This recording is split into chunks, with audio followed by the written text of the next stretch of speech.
ஊழலை பற்றி பேச ஓ பன்னீர்செல்வத்திற்கு எந்த அருகதையும் இல்லை என அமைச்சர் சி.வி. சண்முகம் விமர்சித்துள்ளார். சேகர் ரெட்டிக்கு மணல் ஒப்பந்தம் வழங்கியது ஓபிஎஸ் தான் என்றும் அவர் குற்றம் சாட்டினார்.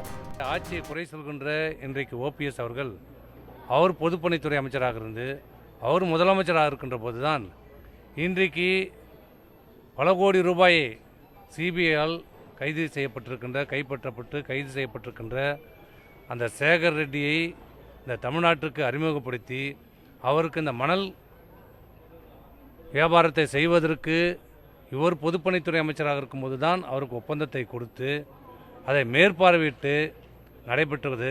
அது மட்டுமல்ல, அந்த சேகர் ரெட்டி எனக்கு யாரென்றே தெரியாது என்று சொன்ன ஓபிஎஸ் அவர்கள் அந்த சேகர் ரெட்டியோர் திருப்பதியிலே இருவரும் சேர்ந்து கோயிலுக்கு சென்று வந்த காட்சியை நீங்கள் அனைவரும் பார்த்தீர்கள்.